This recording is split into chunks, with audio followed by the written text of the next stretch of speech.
Welcome back. We're here at Durant High School talking to head coach of the boys, Brian Timmerman. How you doing? Good. This is first week of games, first week of competition. Let's start out by telling me how many guys you have out this year. Total in the program, we have numbers change every day. Start out with 25, we're down to 22.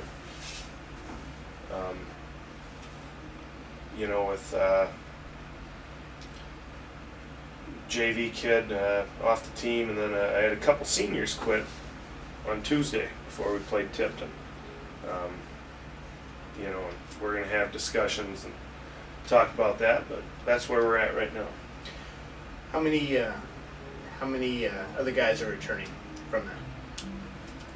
Well, again, with the numbers changing all the time, I have to just count here. We got 4 seniors returning and 1 senior that didn't go out his junior year but played freshman, sophomore, and then 4 juniors and 1 sophomore returning. But as far as varsity goes, a total of 7 returners and 5 newcomers. Okay. Early practices. You guys have been in it now for 2 weeks, I believe. Mm-hmm. Maybe a little over 2 weeks. How are things going? Pretty good. We've had 11 practices. Tonight will be our 12th. In the first couple practices are always a little shaky, kind of feeling them out and seeing how things go, what works, what doesn't. And then lately I've been making 2 separate practice plans, one for varsity and one for JV, because early JV was trying to keep up with what we were doing, and that they have to simplify some fundamental skills and work on that during the drill. I always tell them, before they can perfect a skill, they gotta perfect the drill. So if we have a certain drill that's going to be working on passing with your left hand, well, first they got to get the drill down and know you catch and you dribble and then you make the pass.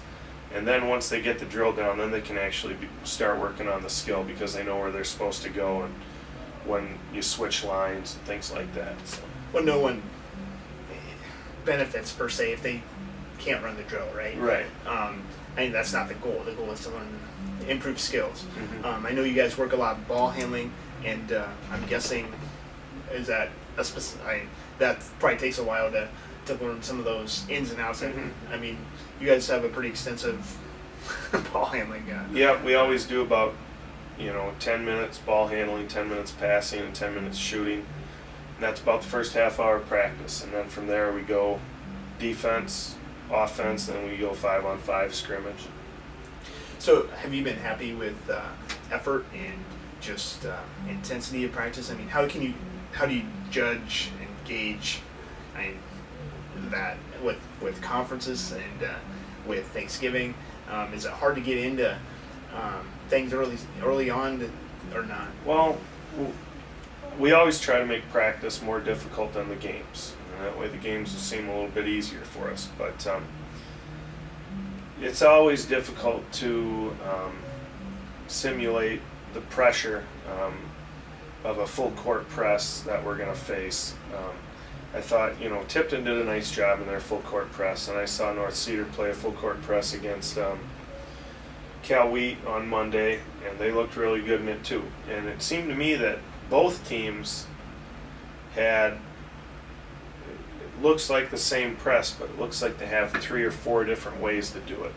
Sometimes they'll go full court and they'll deny the inbound pass.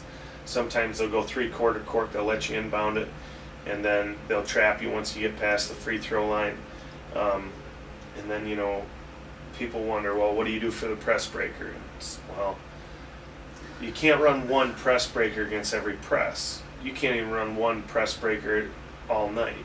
And the big thing is, I tell the kids, okay, we don't want to run plays tonight. Don't run plays. We want to make plays. So, and Tuesday night before the Tipton game, I said, one of our keys on offense, we want to execute. And I said, but if you can figure out a way to, if they're playing the play, or if you figure out a way to get to the hoop and score, then we don't need to run the play. So, and the kids have been responding well to that. Well, we run through a brief, tell me who's out. We'll go guards, forwards, and bigs.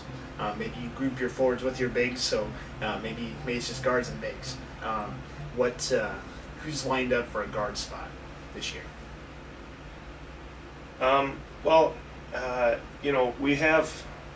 We start 3 guards with Vaughn, Glazer, Adam Bartenhagen, Logan LaFrenz, and then Brett Lilienthal's the 6th man. He comes off the bench. We can go 4 guards too. And the big thing that I see when I substitute is it's not so important what position they play on offense, but who they can guard defensively. So if Vaughn can guard the other team's power forward, and they've kind of done away with the center position. Right. 2013 NBA All-Star ballot, it's not on there. And so anyway, I just look more at who they can guard. If Brett can guard a 3, a small forward on the other team, then Brett can be in there. We can go with a 4-guard lineup. But I also want big men that can shoot it. So Matt Nissen, I want him to develop more guard skills, and we kind of saw that Tuesday night. We were able to get him the ball in the middle of the press, and he was able to take it right at the basket. And if that defender wasn't really committing one way or another, he wasn't committing to the ball, he wasn't committing to Schaefer, who was on the opposite block, and Matt was able to take it all the way most of the time. I don't want to set guys, you're only a guard and you're only a post, but a guy like Schaefer he's working on some perimeter skills, and he has what he has, but even the little guys, we work on post moves, and that goes pretty well. In the post, I always tell them you have to develop a go-to move, and every time you catch in the post, you need to be decisive. A lot of times teams will double down and bring in help defenders. So catch the ball and make your go-to move. And if you get really good at that, then you can develop a counter to the go-to move. But unless you are an all-conference player, you don't need more than 2, And especially, you got to perfect that go-to move. Get really good at it, and then develop the counter, and then go from there. But and that seems to work pretty well. Sometimes I've split them up a little bit, and say posts you're going to work on this and guards you're going to work on that. But for the most part, we all do ball handling, we all do the same passing, and we all do post moves, we all do perimeter moves. Well, that just helps top to bottom. If you're focused if you have 3 guys who can handle the ball, 2 get in foul trouble, then where's that second one coming from? There's benefits to having your guys have different skills. Strengths of your lineup. Is it too early to tell strengths? What is it, rebounding or passing or dribbling, or do you have a strength that you can say, hey, this is what we have, that I can say we're a blank team?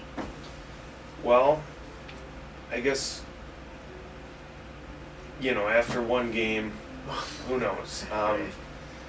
But I definitely think we don't have any doubt on who our go-to guy is, and it's nice to have. We know who to look to, late game situations or late clock situations, end of the quarter, whatever it is. We know we're going to Vaughn, and so does the other team, and that's no secret, and that's good to have, I guess. So it's nice to have. He'd definitely be a strength. Tuesday, it looked like rebounding was from Matt and Justin, getting 15 and 14 respectively. That was huge. And I don't know, I told our guards, hey, we can't rely on that every night, so we got to hit the boards too. But I just think, you know, having a solid top six and you know, rotating them in and out. We don't drop off. You know, some team will have a definite top three, and I don't think we drop off much after our top three. You know, there might be one drop off after six, but Drew Lilienthal he'll come in and he's going to improve all year because he made such a big leap from freshman year to sophomore year, and he works so hard in the summer, comes to open gyms and does a lot of good things, and I look to him to continue to show that improvement throughout. As you know, we practice for 2 hours every day. He's really going to get a lot better, and he's going to improve us quite a bit. So. Well, let's step aside real quick, and we'll come back. We'll talk about the Tippin game, and also a full slate of schedule here for you. Yep. So we'll be back right after this.